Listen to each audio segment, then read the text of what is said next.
Tonight we present The Disappearance of Maura Murray.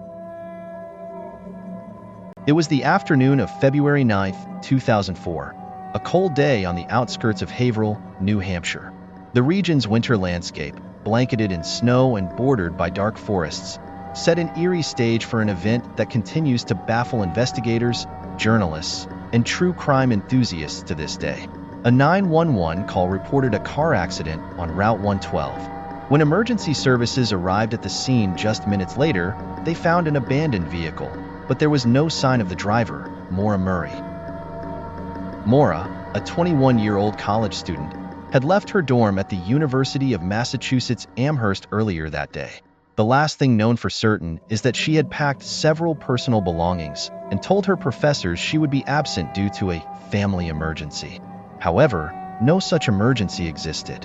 What happened between the time she left campus and the accident scene remains a mystery, surrounded by theories, speculations, and puzzling clues. Haverhill, New Hampshire, is a small rural community nestled in the White Mountains, known for its tranquility and picturesque views. With a population of just over 4,500 at the time, it was the kind of place where doors were left unlocked and neighbors knew each other. The area also attracted hikers and tourists, but the sub-zero temperatures in winter limited activity during that time of year. The accident occurred around 7:30 p.m. on a sharp curve known to be treacherous. Maura's black Saturn sedan had crashed into a snowbank and sustained significant damage to the front. The remnants of the crash suggested that the impact had been strong enough to render the vehicle inoperable. A local resident, Butch Atwood, a school bus driver who lived nearby, was one of the first to arrive at the scene. Atwood stated that Maura appeared unharmed but visibly shaken. When he offered assistance, she declined, telling him she had already called a tow truck. This turned out to be false. There was no record of such a call. Minutes later, when the police arrived, Maura was gone. She had vanished without a trace. Maura Murray had grown up in Hanson, Massachusetts, in a working-class family. She was an athletic and studious young woman, excelling in track and field during her adolescence, and later continued her education at the United States Military Academy at West Point before transferring to the University of Massachusetts Amherst to study nursing. Though her life seemed to be that of an average student with a promising future, there were signs that things were not as simple as they appeared. Days before her disappearance, Maura experienced a series of events that some interpreted as signs of underlying issues. She had been caught using someone else's credit card to order takeout, an incident that caused her some stress. Additionally, she had had a phone argument with her boyfriend, Billy Roche, an Army cadet, the previous weekend. While her friends and family stated that these were minor problems, the circumstances added a layer of mystery to her disappearance. When investigators began piecing together Maura's movements, the initial clues raised more questions than answers. She had withdrawn $280 in cash from an ATM and bought liquor at a store before heading north. Among the beverages purchased was a box of Franzia wine, which was found in the back seat of the car after the accident. She also brought along clothing, textbooks, and toiletries, suggesting she intended to be gone for several days. But where was she going? Butch Atwood's testimony became a key element in the early hours of the case. According to him, Maura showed no signs of having been drinking and was not injured. However, police found a wine stain near the driver's seat, suggesting that she may have been drinking before or after the accident. An initial lead involved a K-9 dog search. The dogs tracked Maura's scent from the car for about 30 meters down the road, where it abruptly stopped. This led to speculation that she had been picked up by a passing vehicle. However, no witnesses reported seeing any other vehicles in the area at that time. The days following Maura's disappearance brought a storm of confusion. The police investigation focused on tracking her last known movements, but the clues were scarce and fragmented. Her family and friends joined the search, distributing flyers and appearing in local media to ask for information. However, the community seemed to face a wall of silence. No one appeared to have seen or heard anything after Maura turned down Butch Atwood's offer of help. As the investigation continued, theories began to emerge. Some suggested that Maura had deliberately decided to run away from her life, escaping personal or academic problems. Others speculated that she may have fallen victim to a criminal act, such as kidnapping or an attack by an opportunistic predator. A less popular but persistent theory argued that Maura may have suffered an emotional or mental crisis, which led her to irrationally leave the scene of the accident, exposing herself to the elements and the dangers of New Hampshire's cold winter. A week after her disappearance, reports emerged of a witness claiming to have seen a young woman walking along the road, visibly upset. While the description matched Maura, the statement came too late to conduct an effective search. Additionally, a handwritten note was found in Maura's room, seemingly addressed to her boyfriend, expressing feelings of frustration and sadness. Was this a clue to her state of mind in the days leading up to her disappearance, or just a passing reflection? The case of Maura Murray quickly gained national attention. However, the investigation was far from over, and answers remained elusive. The story now shifted from the initial clues to a deeper exploration of the theories, key players, and complexities of the case. Maura Murray's disappearance quickly attracted the attention not only of local authorities, but also of state and federal agencies. While her family continued the desperate search for answers, investigators faced a case that seemed to present more questions as they progressed. As the months and years passed, the details of the case took on a nearly mythical dimension, fueled by online forums and growing public fascination. The New Hampshire police worked in collaboration with private investigators hired by the Murray family. One of the first points of focus was a series of calls Maura had made to motels in Vermont in the days leading up to her disappearance. While these contacts suggested she was planning a trip, it was never determined whether she had actually arrived at any of these places. Bank and phone records offered no further clarity. Initial search efforts included tracking dogs, helicopters with thermal cameras, and ground patrols. However, the harsh weather conditions, combined with the lack of concrete leads, hindered progress. The tracks followed by the dogs initially faded abruptly, fueling the theory that Maura may have gotten into a vehicle after leaving the scene of the accident. As time went on, technological developments allowed investigators and true crime enthusiasts to look at the case with fresh eyes. Digital mapping analysis, geolocation data, and in-depth interviews revealed some potential lines of inquiry. Among the most prominent theories were the following. A chance encounter with a predator. Some suggested that Maura, by rejecting Butch Atwood's help, may have trusted the wrong person. However, no witnesses or evidence of suspicious activity were found in the area that night. A planned escape.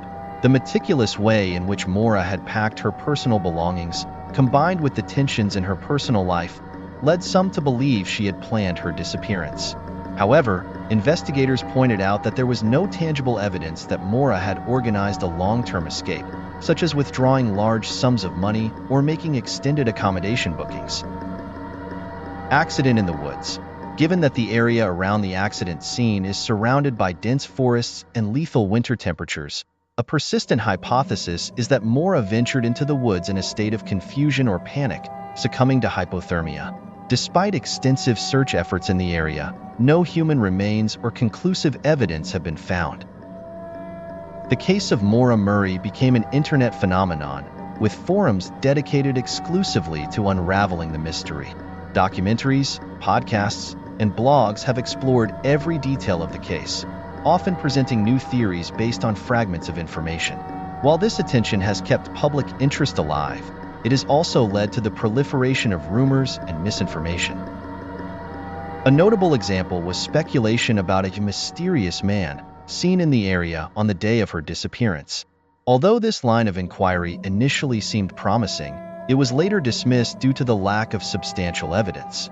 Another point of controversy has been the role of Maura's boyfriend, Billy Roche, who has faced continued scrutiny despite having a verified alibi. The case of Maura Murray has highlighted the limitations in coordination between law enforcement agencies in missing persons cases, particularly in rural areas. It has also underscored the emotional and logistical difficulties faced by victims' families, who often have to deal with the lack of clear information and the slow progress of investigations. In 2019, an independent search group discovered a bone fragment near Route 112. While it was initially believed to be related to Mora, DNA analysis ruled out any connection. This discovery, however, reignited public interest and renewed calls to re-examine the original evidence. The case of Maura Murray remains one of the most perplexing enigmas in recent U.S. history. As the years pass, the chances of finding definitive answers seem to diminish, but the emotional and social impact of the case endures. Maura's disappearance serves not only as a reminder of how fragile life can be, but also of the complexities of the justice system and the personal struggles that often remain hidden. Despite technological advancements and the tireless efforts of her family, Maura Murray's whereabouts remain unknown. Her case raises unsettling questions about fate, trust, and the role of the community in solving crimes. What truly happened on that cold February night? That question, like Maura's life, remains suspended in time, waiting for an answer that may never come.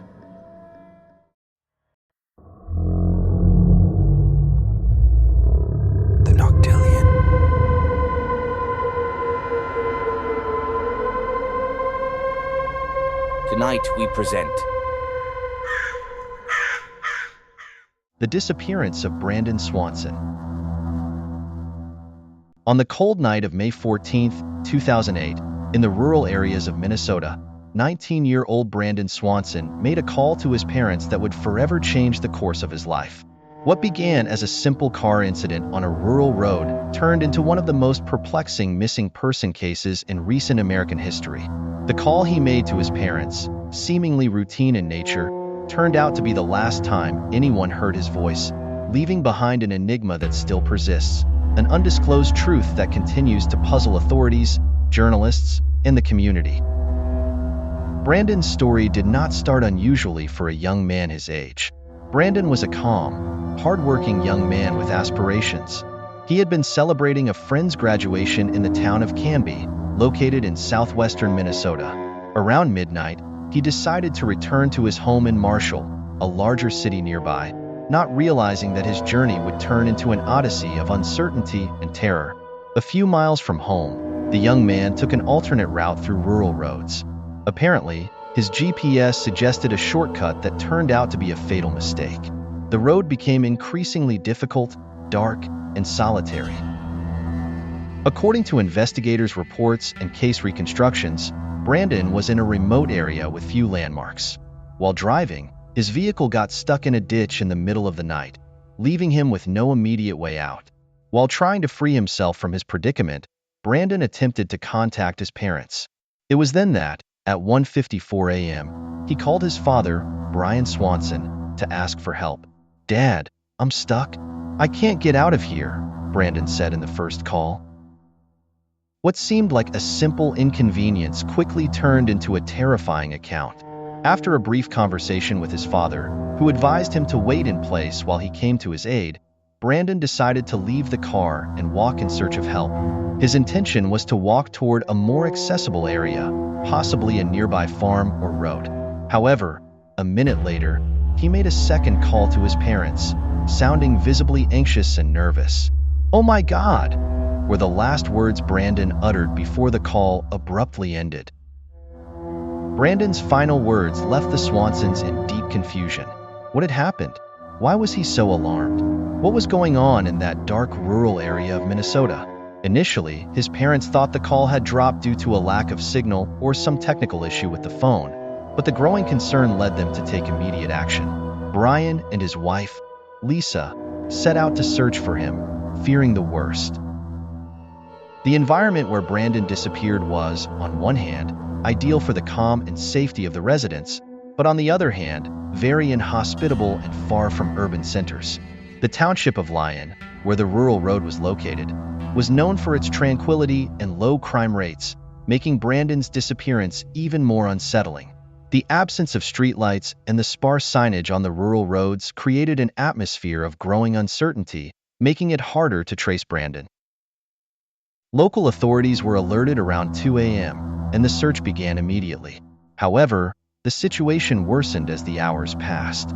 The police, along with rescue teams, scoured the area using off-road vehicles and lighting equipment to illuminate the dark roads. What appeared to be a common disappearance of a young man on a routine trip quickly turned into a strange and unsettling puzzle, especially since Brandon's phone continued to emit location signals pointing to an area even further from the road. Was Brandon walking in the wrong direction?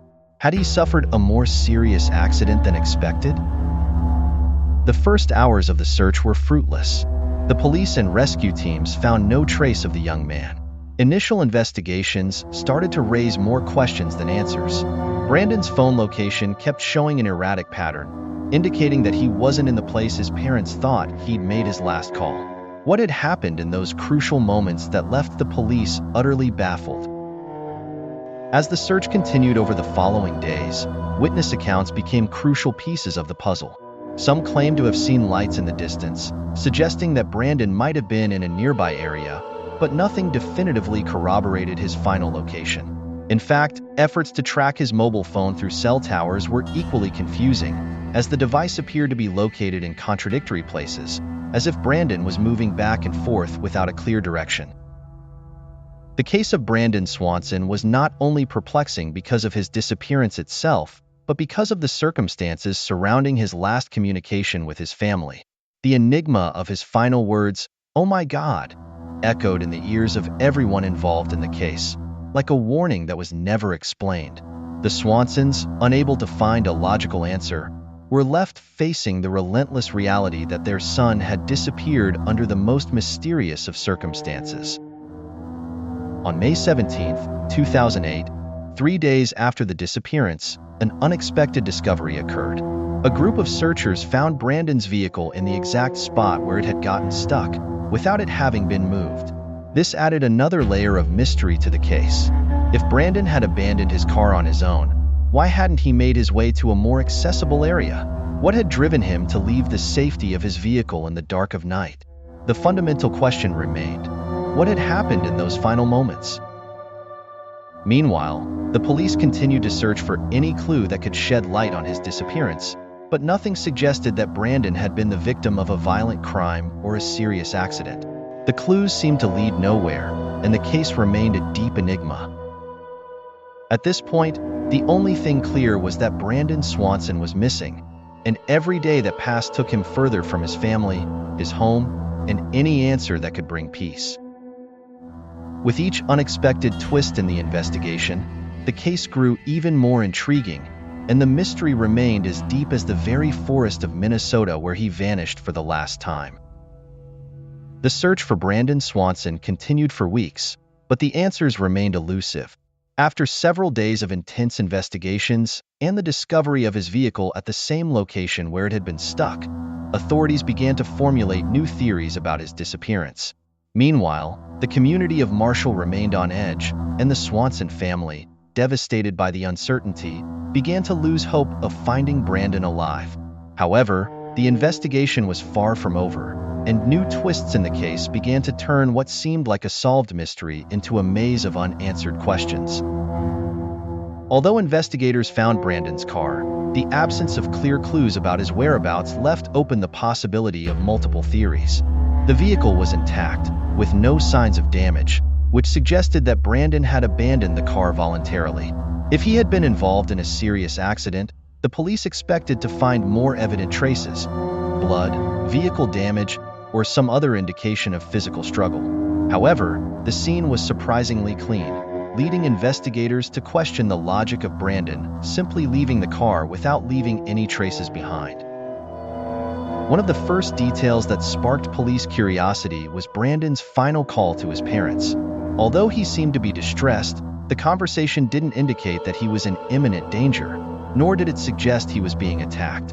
It was, instead, the abrupt tone of his farewell, his cry of terror, "Oh my God," that left investigators puzzled. What had happened in those last moments? The uncertainty surrounding that call left the Swansons with more questions than answers. An important detail emerged when authorities began tracking Brandon's mobile phone. Through the cell towers, it was determined that his phone had emitted signals at several different points, but without a clear pattern. The most puzzling location was an area known as Long Lake, a wooded area that was in the opposite direction from where Brandon had indicated he was going to walk. This raised a new hypothesis. Had Brandon attempted to take a different route, perhaps looking for a quicker way out, or had something diverted him toward an even more remote area? As the weeks went by and searches continued without result, darker theories began to emerge. Some suggested that Brandon had been the victim of a kidnapping. The idea that someone could have been waiting in the area and taken the young man caught the attention of detectives, but the lack of concrete evidence soon left this theory in speculative territory.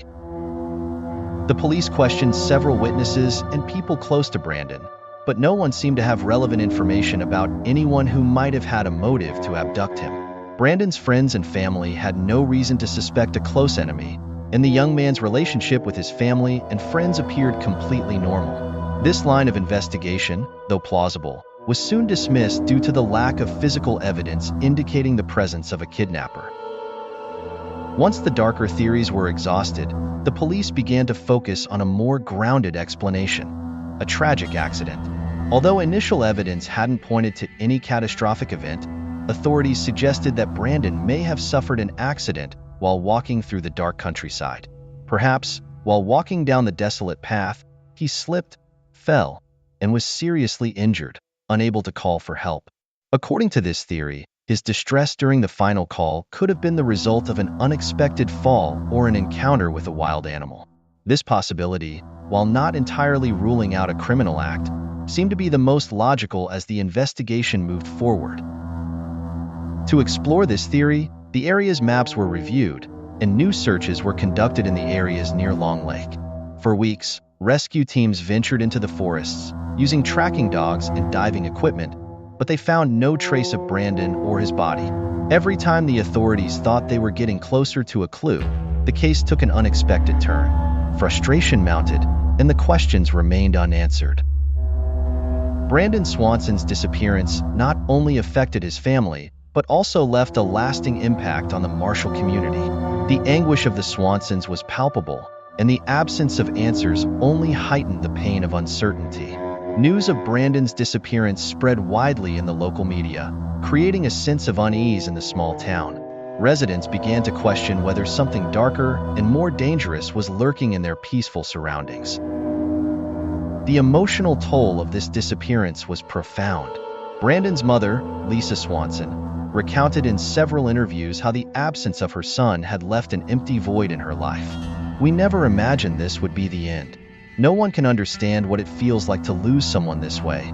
With no answers, no closure," Lisa said. The uncertainty had altered not just her life, but the lives of everyone who knew Brandon. In an unexpected turn of events, in 2019, a breakthrough in the investigation revealed new clues about the case. That year, the Lyon County Police Department revealed that a group of private investigators had found crucial information about Brandon's whereabouts. Using advanced data analysis technology and testimonies from witnesses, the investigation began to take shape. The final results suggested that Brandon, apparently, had been walking through the woods toward a remote area, but he never made it out of the wooded zone.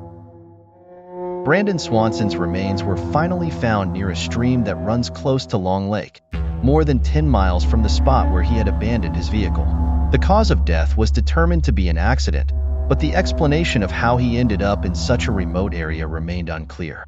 The anguish of the Swansons was never fully alleviated, as the question of why Brandon was in that far-off place, so far from his car, was never definitively answered.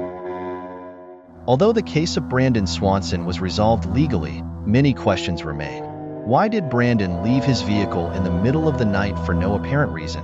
Why did he choose to walk through such a dangerous area?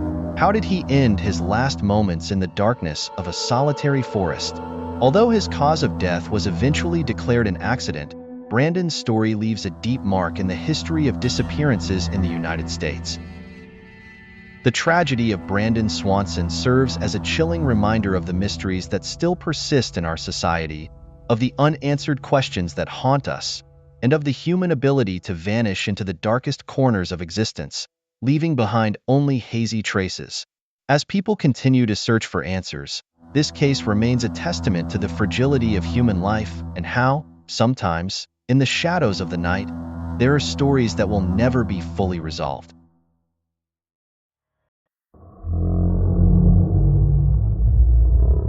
The Noctillion.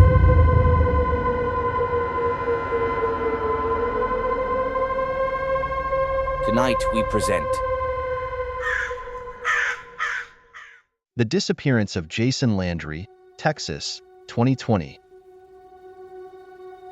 On December 13, 2020, the small, rural roads of Luling, Texas, were quiet under the chilling winter air. Few drivers passed through these backcountry roads, lined with dense woods and wide-open fields. However, the tranquility was shattered when a young man's car was found abandoned, its engine still running, parked at an odd angle on a dirt road.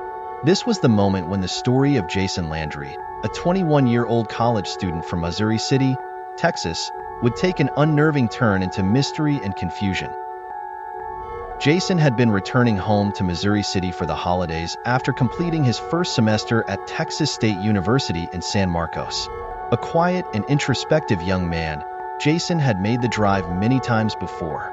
On that fateful night, his parents, who were expecting him home, had last spoken to him as he passed through the town of Luling, only a short distance from his final destination. The call to his family was uneventful at first. Jason mentioned he was tired, but there were no signs of distress. However, as the night drew on and Jason failed to arrive home, his parents grew worried. That night, they tried calling him multiple times, but received no response. Their concern deepened as the hours passed and Jason's whereabouts remained unknown. The next morning, a call from a local sheriff's office in Luling alerted Jason's parents to a disturbing discovery. Jason's car had been found wrecked on Salt Flat Road, an isolated stretch of highway on the outskirts of town. The vehicle had been in a minor crash, a low-speed collision with a tree, but there was no evidence of serious injury.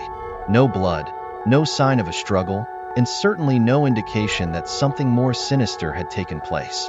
What made this discovery even more chilling was that Jason himself was nowhere to be found. Luling, a small town with a population of just over 5,000, is located halfway between San Antonio and Houston. Known for its rich history and scenic country landscapes, the town has long been a quiet and peaceful place where little ever happens. Its most famous feature is the Luling Watermelon Thump, an annual festival celebrating the region's watermelon crop. The town's proximity to larger cities, like San Antonio and Austin, meant it was often used as a stopping point for travelers or those commuting between the two urban hubs. Despite its rural nature, Luling had seen an uptick in technological development in recent years, yet its isolated roads, old ranches, and forests remained largely untouched by the sprawling cities around it. Jason's disappearance stood out in stark contrast to the idyllic, peaceful atmosphere of Luling. While the town was small and had few crimes, Jason's case would become a point of intense interest not only for the local community, but for true crime enthusiasts across the country. Upon learning of Jason's missing person case, the authorities launched an immediate search effort. At first, investigators focused on the vehicle, analyzing the scene for clues. They noted that the car was found running, with the engine still warm, as if Jason had just stepped out or been removed from the vehicle in a hurry. There were no signs of foul play inside the car, no traces of blood or evidence of violence, and nothing indicating that the car had been stolen or forcibly abandoned. The most unusual detail, however, was the discovery that Jason's personal belongings, his wallet, phone, and keys, were missing, but his shoes were found neatly placed outside the car, as if he had taken them off deliberately before leaving. The road where Jason's car had been found was secluded, with few other vehicles passing through, especially at night. A motorist had reported seeing Jason standing near the wrecked vehicle, but when the motorist approached, the young man had simply disappeared into the woods. This witness could not confirm if Jason was injured or what he had been doing at the time. The eerie detail of the shoes, coupled with the absence of any tracks or physical evidence that led authorities to believe Jason had simply wandered off, set off alarm bells. At this point, the search expanded into the woods surrounding Salt Flat Road. Police dogs were brought in, and volunteers combed the area in the hopes of finding any trace of Jason. Despite the intense search efforts, no sign of him would appear. As hours turned into days and days into weeks, the mystery of Jason Landry's disappearance deepened. His phone records were analyzed, but investigators found no meaningful clues. The last known communication Jason had made was a call to his family on the evening of December 13, 2020. His phone had no history of further calls or messages, and it appeared that after the crash, Jason's phone had gone silent. The authorities attempted to reconstruct the timeline of events. According to the motorist who had passed by, it seemed like Jason was standing by his car, possibly dazed, possibly confused, though the witness was unclear about the young man's demeanor.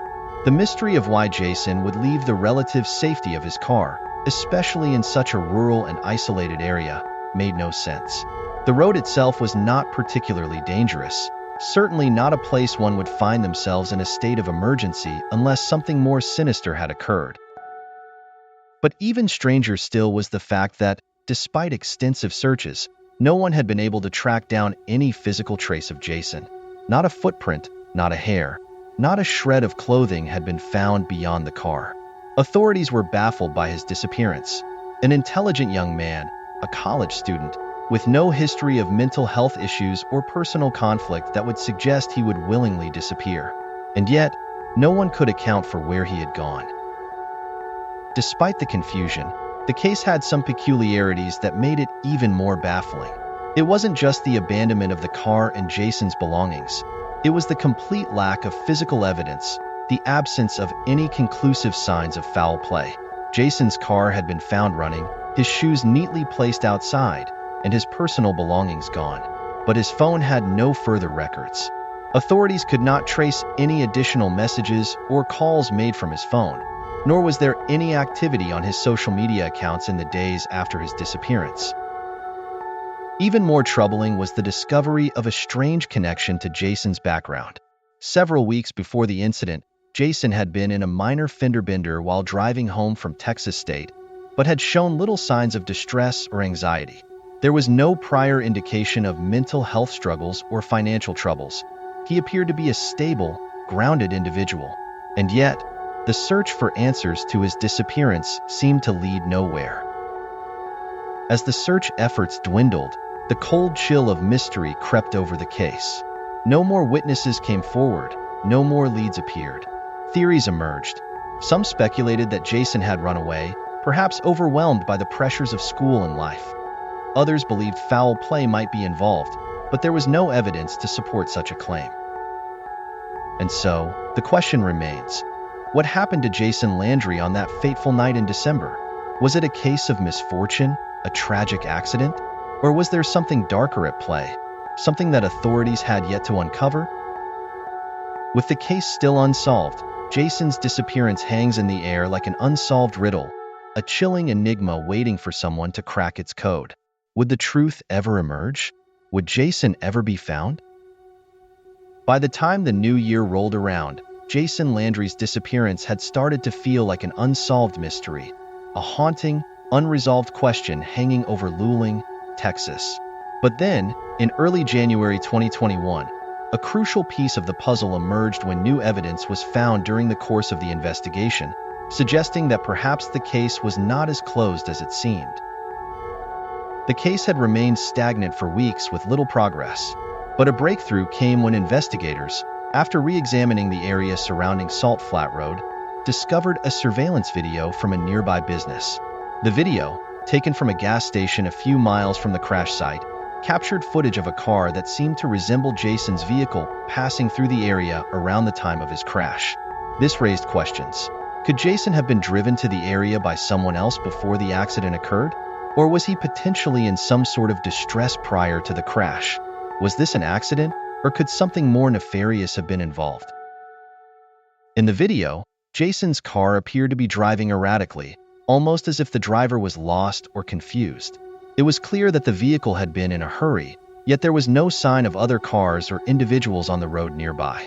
The video sparked fresh theories about Jason's final movements, suggesting that something may have happened just before his crash, something that could explain his sudden disappearance.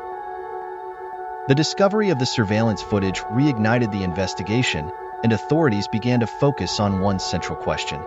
Where was Jason after the crash, and why didn't he make it home? New search efforts were initiated around the area where the video had been filmed, hoping to find something, anything, that could shed light on what had really happened that night. Despite the promising new lead, the investigation still faced many obstacles.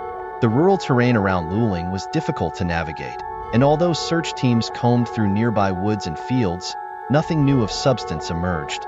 There were still no solid leads, no clear indications of where Jason might have gone after leaving his car behind. However, the search efforts continued, and the community, initially stunned by the young man's disappearance, rallied together.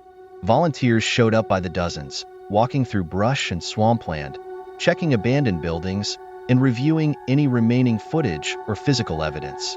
Despite all their best efforts, the search for Jason Landry seemed to lead to a dead end. The days and weeks that followed were filled with emotional tension, as Jason's family tried to keep hope alive, but also struggled with the increasing realization that they might never get the answers they so desperately needed. As more time passed without any answers, speculation about Jason's disappearance only grew.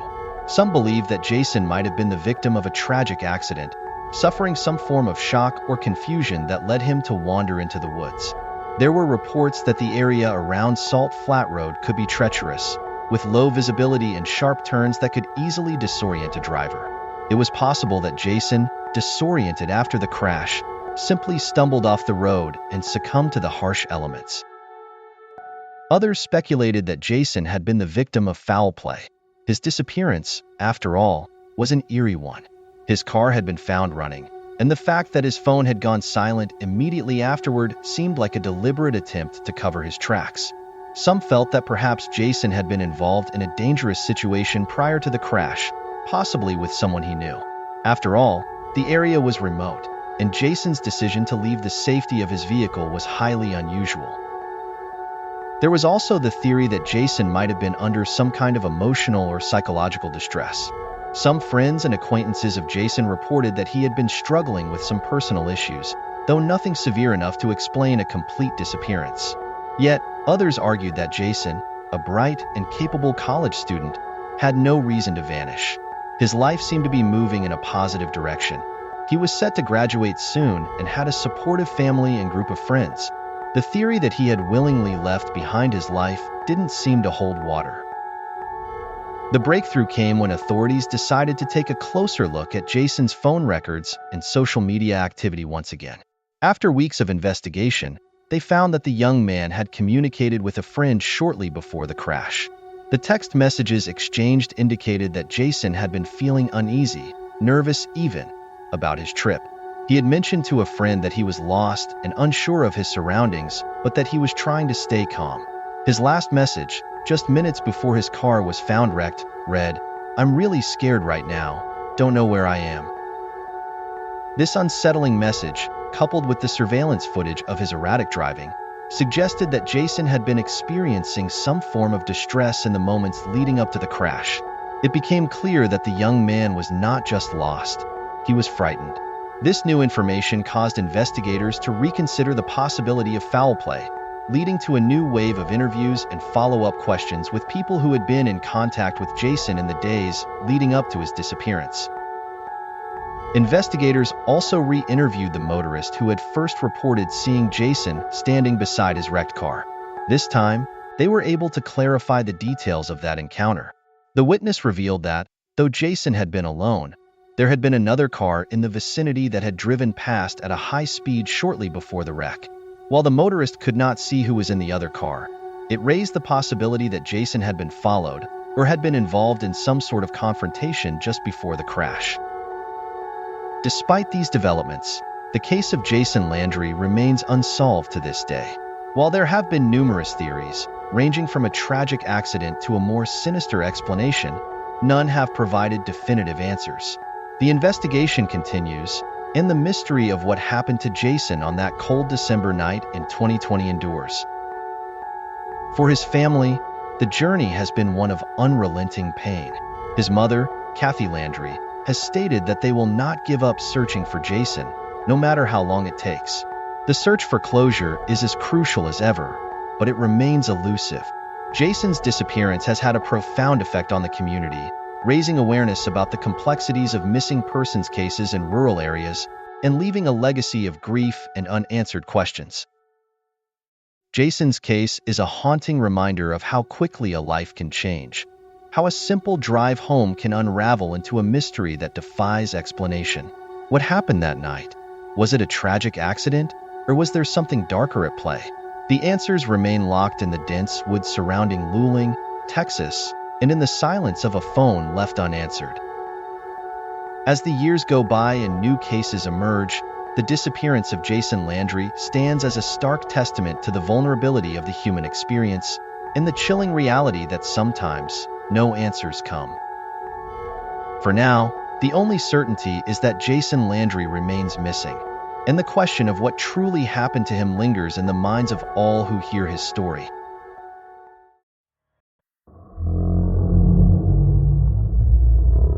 The Noctillion.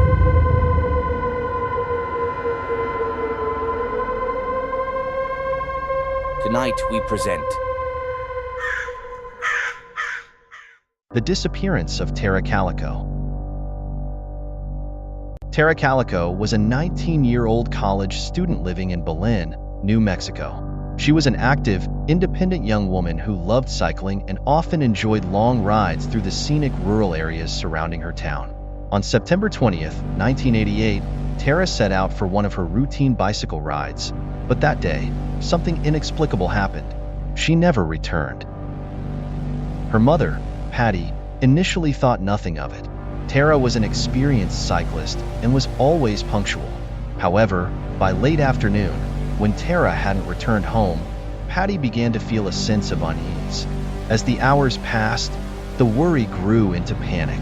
Tara's mother and stepfather, John, launched a frantic search, retracing the route she usually took. They found nothing. There were no witnesses, no signs of a struggle, and no explanation for Tara's disappearance. The situation quickly escalated, and local authorities were alerted. A search was organized, and soon, the entire community was involved in looking for Tara. They searched for days, covering vast areas of open land, forests, and fields. Yet, Tara was nowhere to be found. It was as if she had vanished into thin air. Weeks turned into months, and as time passed, the hope of finding Tara alive began to dwindle. But the case took an even more chilling turn when a year later, in 1989, a photograph surfaced that would haunt her family forever. Belen is a small town located about 30 miles south of Albuquerque, New Mexico. Known for its close-knit community, it was a place where people knew each other by name, and the streets were often quiet. In the late 1980s, it was a town where crime was relatively rare, and the thought of a young woman simply vanishing was almost unthinkable. However, Belen was not immune to the social changes occurring across America during the 1980s. The United States was grappling with the rise of media coverage around violent crimes and missing persons. The decade witnessed a surge in reports of missing children and young adults, and many of these cases remained unsolved for years, fueling public fear and fascination with crime. In the case of Tara Calico, the community was rocked by her sudden disappearance.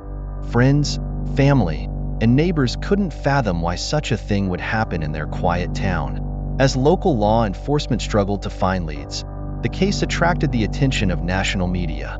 This made it not only a local mystery, but also one that captured the interest of people across the country as they wondered what had happened to Tara. The investigation into Tara's disappearance began immediately, but there were few clues. Detectives and local authorities initially speculated that she may have been abducted, but there was no evidence to support this. Her bicycle, helmet, and personal belongings were found near the last known point of her route, suggesting that she had been taken by someone, or perhaps she had been involved in a traffic incident. But there was no sign of struggle, no fingerprints, and no indication of where she had gone. As time passed, more theories emerged.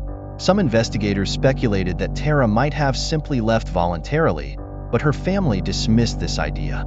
Tara was planning to return to college in a few days, and there was no indication she had any intention of disappearing. The more the investigation unfolded, the more perplexing it became. No one knew where Tara had gone, or why she had vanished without a trace. One of the early breakthroughs came when a witness claimed to have seen a strange vehicle near the area where Tara had been riding her bike. The witness reported seeing a light-colored truck or van parked along the side of the road, but no one could identify the vehicle. This potential lead was quickly followed up, but it led nowhere. The frustration grew as months went by with no new evidence. Tara's parents, Patty and John, could not understand why law enforcement had not made any significant progress. The case was beginning to feel like a cold mystery, with the search for answers appearing more hopeless by the day. But just as the public's interest began to fade, an unexpected development brought the case back into the spotlight. In July of 1989, almost a year after Tara's disappearance, a photograph surfaced that left everyone stunned. A young woman was shown, bound and gagged, lying on a bed. The woman in the photo appeared to be in distress, her hands tied behind her back and her face covered with a gag. A handwritten note in the corner of the photograph read, "Is this Tara?" The photo was found in a parking lot in Florida, far from New Mexico. The person who discovered the photograph turned it over to the police, and it was immediately examined by authorities. The image caused an immediate stir. The woman in the photo looked strikingly similar to Tara, and the circumstances were eerily reminiscent of her disappearance. Tara's family was devastated when they saw the photo. Was this a clue that their daughter was still alive, or was it a cruel hoax? Investigators, along with forensic experts, analyzed the photograph carefully, but they could not definitively confirm whether the young woman in the image was Tara. The similarities were undeniable, but there were also several inconsistencies. The woman in the photo had a different hairstyle, and some details about the setting in the photograph didn't align with what Tara's family knew about her life. Yet, the chilling possibility that Tara could still be alive kept the investigation alive. The appearance of the photograph led to a wave of renewed interest in the case. The media began to speculate that Tara might have been abducted and held captive somewhere. Some theories suggested that she had been trafficked, while others speculated about a potential serial abductor operating in the area. But no matter how many theories were proposed, the truth remained elusive. As the investigation into the photograph continued, the mystery surrounding Tara's disappearance only deepened. While the photo could have been a crucial lead, it also raised more questions than answers. Was it Tara? If so, where was she? And if it wasn't her, who was the woman in the photo, and why was this image sent to the police? The case seemed to be stuck in an endless cycle of dead ends. The photo itself became a symbol of the haunting unknown. Investigators could not rule out the possibility that Tara had been abducted, but there were no further breakthroughs in the case. As the year 1989 came to a close, the investigation had no conclusive evidence to solve the case. The haunting question lingered. What had happened to Tara Calico? The photograph was the most tangible clue, but it only served to complicate matters further. The community in Berlin, and the rest of the country, was left wondering if the truth would ever be revealed. The disappearance of Tara Calico and the haunting photograph had captured the attention of the nation. For over a year, her family and authorities were left with more questions than answers. However, as time wore on, Tara's case began to fade into the background, a mystery with no resolution. The photograph found in Florida had offered a brief glimmer of hope, but it had failed to lead to any concrete answers. In the months that followed, new developments would begin to emerge. In 1990, the police had re-examined the photo and attempted to track its origins. Although it was clear that the photo came from Florida, they were unable to trace the individuals who had either created or distributed it. The trail quickly grew cold. The photo itself did not provide any significant evidence to suggest that Tara was alive or dead. As the years passed, the case of Tara Calico seemed to slip further into the realm of the unsolved, though the mystery would never truly be forgotten. Despite the lack of progress, local and federal law enforcement agencies continued to investigate Tara's disappearance. The FBI became involved, treating the case as a potential kidnapping and considering the possibility that Tara had been taken by a serial abductor, perhaps even connected to other unsolved disappearances. The case was periodically reopened, with investigators reviewing all the details and attempting to uncover new leads. But the investigation itself was fraught with challenges. The lack of substantial physical evidence, the absence of witnesses, and the vast amount of potential leads that led nowhere made the case incredibly difficult to resolve. Despite all efforts, law enforcement was unable to definitively uncover what happened to Tara. Theories surrounding her disappearance continued to proliferate, but they varied widely. Some people believed she had been abducted by a stranger, perhaps someone from outside the area. Others speculated that it was someone she knew, possibly even someone in her close-knit community. In the absence of hard evidence, these theories could not be proven. In 2008, almost 20 years after Tara's disappearance, the case took an unexpected and tragic turn. On the morning of June 3, 2008, the skeletal remains of a young woman were found in a rural area in the same general vicinity where Tara had last been seen. The remains were discovered in a secluded area along the side of a road in the desert-like landscape of New Mexico. Authorities quickly alerted Tara's family, and they were asked to provide DNA samples to help identify the remains. For Tara's mother, Patty, the news was devastating. The hope that her daughter might still be alive was shattered. Yet, the possibility that this was Tara remained uncertain, and the family awaited confirmation. In the months that followed, authorities conducted extensive DNA testing to compare the remains with Tara's family's genetic profile. Finally, in 2009, the New Mexico State Police confirmed that the remains were indeed Tara Calico.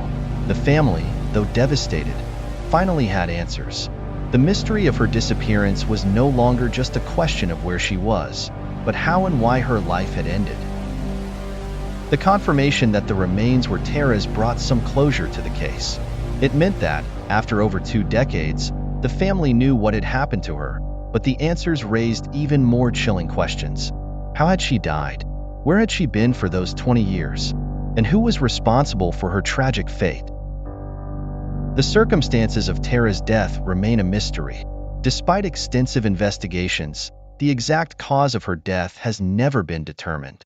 There were no obvious signs of trauma to the remains, leaving authorities with the possibility that she had died from natural causes, though this did not entirely rule out foul play. While the case was officially closed, it left an unsettling feeling in the minds of the public. Despite the many years that passed, there was no clear resolution as to whether Tara had been murdered or if she had died of natural causes. Some speculated that the photo from Florida, which had reappeared a year after Tara's disappearance, might have been a clue about her abduction and eventual death, but no one could definitively confirm this theory. Tara's case not only impacted her family, but also the broader community. Her mother, Patty, fought tirelessly for answers, never giving up hope that she would one day find out what had happened to her daughter. Her emotional journey was one of heartbreak, perseverance, and eventual acceptance. For years, Patty's life revolved around the search for Tara, and she dedicated herself to spreading awareness of her daughter's disappearance.